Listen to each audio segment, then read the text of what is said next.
Lalu bagaimana caranya kita agar kita bisa, agar kuat kita sesama kita, hablum minanas kita tadi? Iyalah, hendaknya kita untuk saling kita adalah konsepnya dengan kita saling apa? Saling kita mengasah, saling kita mengasuh dan mengasihi sesama kita. Silih berganti, tak kenal lelah, tak kenal waktu, tak memandang ras, suku, agama, bangsa dan negara kita. Semuanya adalah makhluk Allah Subhanahu wa taala.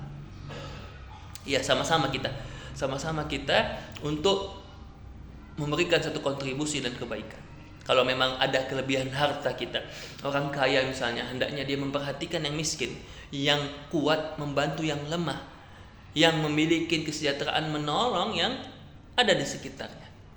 Atau yang di atas mencoba berusaha memberikan, mengangkat kepada orang-orang yang rendah, yang di bawah. Dan juga para pejabat yang memiliki satu jabatan di pemerintahan ini sudah selayaknya mengeluarkan satu kebijakan, suatu keputusan yang berpihak kepada rakyat sekitar, rakyat semuanya, seluruhnya.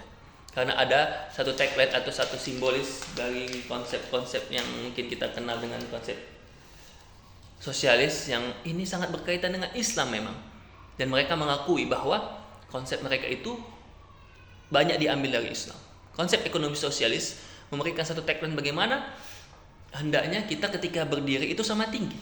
Tidak ada yang lebih tinggi, yang lebih mulia di antara kita. Semuanya sama bagi mereka. Dan tentu itu sesuai dan senada dengan ajaran agama Islam dalam firman Allah Subhanahu wa taala, di mana Allah menjelaskan inna akramakum indallahi atqakum, bahwa kemuliaan kita manusia, kedudukan manusia, tingginya manusia, mulianya manusia itu bukan dari hartanya, dari pangkatnya, dari kecantikannya, dari kedudukannya, tetapi adalah sumbernya dari ketakwaannya, keikhlasannya, keimanannya kepada Allah Subhanahu wa taala.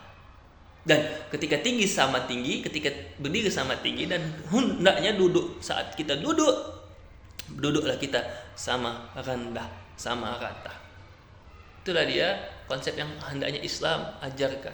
Memang kita ambil hikmahnya dan juga kita buang yang baik. Kalau memang bisa kita terapkan konsep gotong royong tadi, ekonomi maslahat dalam kehidupan kita. Maka marilah kita jamaah sholatul Jum'ah rahimakumullah, untuk kita tadi sama-sama kita sama rata, sama rasa kita juga. Kita perhatikan juga di sekitar kita, lingkungan kita. Misalnya contohnya kita lihat daerah kita dekat kita, yang nggak usah jauh-jauh, masjid kita ini, masjid muslimin yang sama-sama kita banggakan ini, yang penuh dengan kemuliaan kebaikan. Kita bantu masjid kita ini. Kita berikan satu dorongan semangat, kita berikan satu perhatian untuknya. Apalagi mungkin kita sedang membangun dan sebagainya. Ya itu, mudah-mudahan kita bisa memberikan satu kontribusi. Kalau mungkin belum bisa memberikan banyak uang, materi, mungkin kita bisa menyebarkan satu proposal kepada masjid-masjid atau kepada orang-orang yang dermawan di luar sana. Karena kita tahu bahwa kalau kita kaji makna ad-dain, sinonimnya itu atau benang merahnya bisa kita kaitkan. Dain itu bisa sebagai ad-din, itu bisa mirip atau bisa diambil kaitannya dengan ad-din. Jadi agama ini di dalamnya juga ada satu utang kita. Kita berhutang kepada agama Islam ini. Hutang dalam hal apa? Untuk apa? Yaitu hutang dalam kita membantu kita. Membantu apa? Membantu agama Allah. Nasrullah, in tansurullah, kata Allah, kalau kamu membantu agama Allah, kalau kamu menolong Allah, yansurukum, akan Allah bantu. Wa yusabbit, dan Allah tetapkan, Allah kuatkan aqdamakum, insyaallah. Apalagi kita lihat, alhamdulillah, dalam beberapa minggu akan datang, seminggu 2 minggu lagi, insya Allah gapura kita, masjid kita ini sudah jadi, sudah rampung semuanya. Ini karena berkat kerjasama kita, berkat semangat kita semuanya. Alhamdulillah. Maka demikian pun jamaah sholatul Jum'ah rahimakumullah, dengan kemerdekaan kita Indonesia, di mana beberapa waktu yang lalu kita merayakan hari ulang tahun kemerdekaan kita yang ke-78. Kita tahu bagaimana bangsa kita ini, negeri kita ini, masyarakat kita ini, rumpun kita ini negara kita ini bisa mendapatkan kemuliaan, kemerdekaan ini, nikmat yang begitu dahsyat ini, tentunya dengan tadi kerjasama kita, dengan saling tolong menolong kita, membantu kita, bahu membahu kita, menguatkan kita, atau istilahnya gotong royong kita, atau juga mungkin dengan istilah Quran dengan at-ta'awun kita, saling tolong menolong kita sesama kita. Bagaimana ketika Allah memerintahkan kita untuk saling menolong kepada sesama kita, maka yang akan menolong kita, yang akan membantu kita siapa? Yang akan membantu kita, yang menolong kita tak lain tak bukan Allah Subhanahu wa taala, yang langsung menolong hamba-hambanya, yang menolong sesamanya, meringankan urusan kita semuanya. Dan itu menjadi motivasi kita, sebab kita. Karena apa? Siapa yang akan menolong akan ditolong, siapa yang akan membantu akan dibantu, siapa yang meringankan akan diringankan, siapa yang ngasih akan dikasih, siapa yang memperhatikan akan diperhatikan, dan siapa yang menyayangi akan disayangi. Kata Allah, irhamu man fis sama yarhamukum man fis sama, irhamu man fil ardi yarhamukum man fis sama. Sidang Jumat jamaah salatul Jumu'ah rahimakum. Maka di penutupan khutbah ini khatib mengingatkan kita untuk jas merah kita, jas merah. Jangan sekali-sekali kita melupakan sejarah kita. Bagaimana bangsa ini dibalut dan diraih dan didapati dengan kita menyemangati diri kita, semangat kita untuk saling berjuang sesama kita, untuk saling kita menguatkan diri kita semuanya.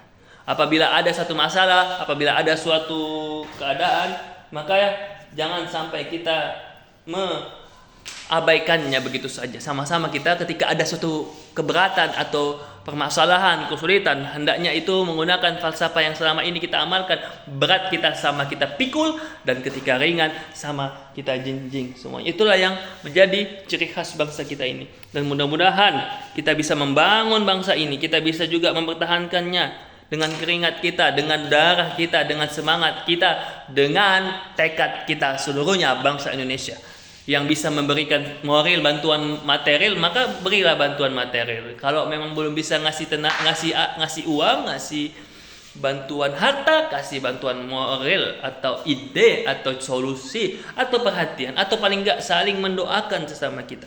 Kita doakan tetangga kita, masyarakat kita, juga lingkungan kita dan bangsa negara kita, pemimpin kita. Terlepas pemimpin kita ada kezaliman di dalamnya, itulah yang menjadi concern kita saat ini. Agar apa? Supaya bangsa kita, supaya negara kita ini tadi menjadi negeri yang Allah berkahi dan Allah limpahi kebaikan-kebaikan dan keutamaannya.